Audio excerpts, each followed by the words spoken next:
The Federal Reserve knew well in advance that Silicon Valley Bank had a problem with holding too much of its money in interest rate sensitive long government bonds, didn't it? I think the investing public and the Federal Reserve, which cited it for interest rate risk problems, knew that it had interest rate risk. I think the Federal nobody Reserve didn't do anticipated anything about it, did it? Regulators were saying to this bank, straighten up and fly right, and they never did a damn thing about it. And the regulators didn't make it so damn miserable, which my understanding is regulators are pretty good at that when they want to be. And it's outrageous that these people took bonuses and sold stock in the days leading up to the bank's failure. We should hold these executives accountable for the fullest extent of the law and stock sales. I'm co-sponsoring a bill to do just that. 지난 3월 28일부터 29일 상원은행위원회는 실리콘밸리 은행과 시그니처 은행의 몰락을 초래한 원인을 찾기 위한 첫 번째 청문회를 열었다. 이들이 흔들리기 시작했을 당시 분명한 신호가 있었음에도 불구하고 그것을 제때 해결하지 못한 정황이 포착되었기 때문이었다. 청문회에 소환된 사람들은 연방규제 당국자들로 미국 연방예금보험공사 이사인 마틴 그룬버그, 미국재무부 소속 국내자금부 비서인 넬리 량, 그리고 연준 금융감독 부의장인 마이클 바, 총 3사람이었다. 마이클 바 부의장은 이 자리에서 실리콘밸리 은행의 몰락을 관리 실패의 교과서적인 케이스라고 규정했다. 더불어 연준 내부에서 2021년 11월 이미 문제를 발견했지만 은행이 해당 문제를 해결하는 데 실패했다고 덧붙이며 책임 소재에 선을 그었다. 상원 의원들은 3명의 규제 담당자들에게 날카로운 질문 폭격을 이어갔고 이윽고 그동안 드러나지 않았던 실리콘밸리 은행 몰락의 뒷이야기가 공개되었다. 월스트리트저널은 소셜미디어 포스팅이 실리콘밸리 은행 몰락을 둘러싼 우려를 키웠다는 사설을 낸 바 있다. 그 내용을 들여다보면 복수의 네임드 트위터 사용자는 이 사건을 누구보다 빨리 인지했던 것으로 보인다. 사건 초기, 스타트업 투자자 제이슨 칼카너스는 현 상황을 두려워할 필요가 있다는 내용을 남겼다. 이어 킴닷컴이라는 트위터 사용자는 은행 계좌의 돈을 모두 빼라. 미국 은행들이 위험에 처해 연준이 긴급회의에 돌입했다는 트윗을 남겼다. 그 사이 억만장자 투자자로 유명한 빌 에크먼까지 트윗의 파도에 동참했는데 그 내용은 다음과 같았다. FDIC 차원에서 예금 보호가 되지 않을 경우 월요일 오전부터 더 많은 뱅크런이 일어날 것이다. We're able to figure out that something was wrong with Silicon Valley Bank before your regulators took appropriate action. Now, these folks don't have access to non-public information like the bank examiners do. But when people on Reddit and Twitter can spot bank mismanagement before the regulators, something is terribly wrong. 몇몇 투자자들은 스타트업들에게 현금을 어디에 보관할지에 대해 제고할 것을 주장하기도 했다. 스타트업 CEO들은 업무 메신저인 슬랙을 통해 상황을 공유했고 앞다투어 온라인으로 자금을 인출했다. CNN 보도에 따르면 한때 온라인 인출 시스템이 다운되기에 이르렀다. 그 결과 사건은 트위터에서 시작된 최초의 뱅크런이라 불리게 되었다.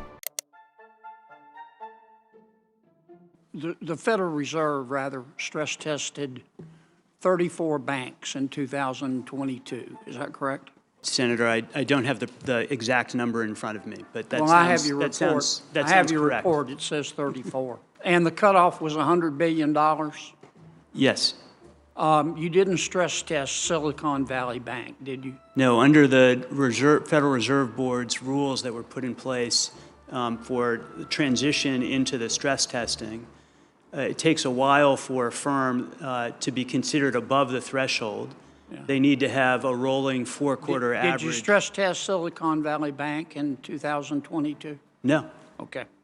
If you had stress tested Silicon Valley Bank in 2022, it wouldn't have made any difference, would it? I don't know the answer to that question. You stress tested these 34 banks for falling GDP, spike in unemployment, and defaults in commercial real estate. Isn't that correct?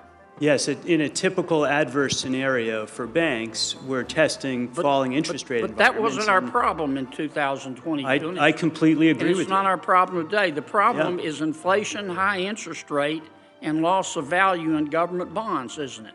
I completely agree with you. So you stress tested in 2022 for the wrong thing. The stress test is not the primary way that the Federal Reserve or other regulators test for interest rate risk. But you stress tested for the wrong thing. As I said, Senator, I agree with you that it would be useful to test for higher rising interest rates. That's why in our alternative scenario, multiple scenario that we put in place for this year's stress test, we do that. The Federal Reserve knew well in advance that Silicon Valley Bank had a problem with holding too much of its money in interest rate sensitive long government bonds, didn't you? I think the investing public and the Federal Reserve, which cited it for interest rate risk problems, knew that it had interest rate risk. I think The Federal nobody Reserve didn't anticipated do anything the bank about it, did it? And for 2 years, it seems that federal regulators were flagging concerns about this situation. Is that a fair statement, that for 2 years that the Fed was flagging? Senator, the examiners were focused on interest rate risk and liquidity risk at the beginning in November 2021. There, at least as far as I know from the supervisory record thus far, I have not seen something that said that the supervisors were focused on whether the firm was viable. But our review is underway. So were the regulators physically in the bank? So I've talked to a lot of intermediate-sized banks. They tell me that the regulators are right there 5 days a week, 7 days a week if they're open 7 days a week. Were the regulators in that bank? Physically speaking, Yes. I actually don't know. The part of the supervisory period is during the pandemic when activities were happening I've got you. in part remote. So Okay. I don't have yet, but we will But have.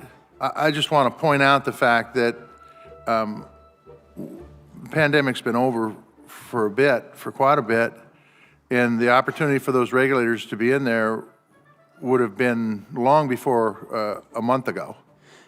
Yes, Senator, I don't have the full supervisory Okay. record. We've just begun our review, and I want to be very careful to answer only questions I know. Do you know if the Fed supervisors met with the board of directors of Silicon Valley Bank?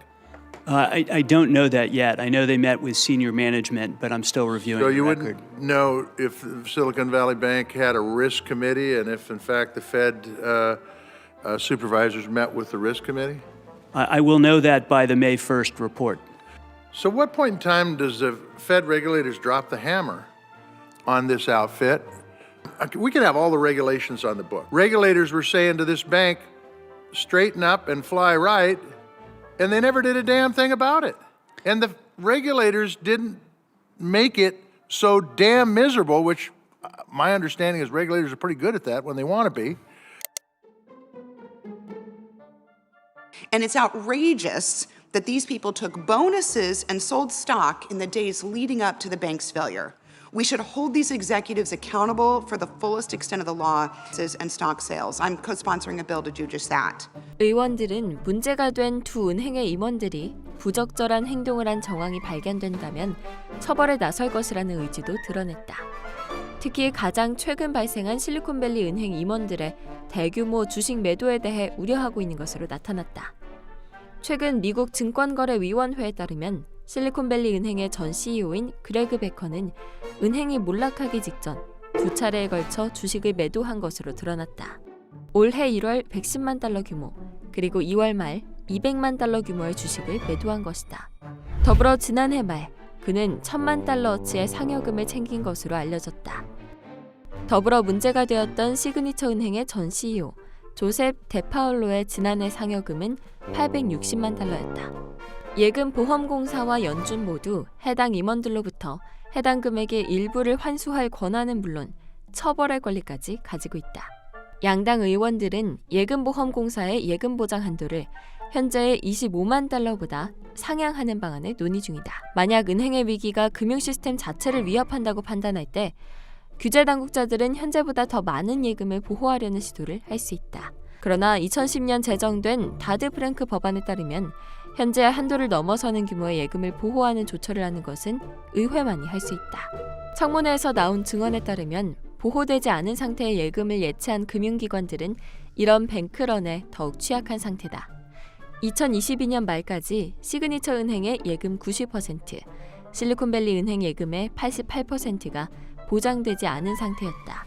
은행위원회에서는 실리콘밸리 은행과 시그니처 은행의 전 CEO들을 소환했으나 이들의 증언 일정은 아직 정해지지 않은 상태다.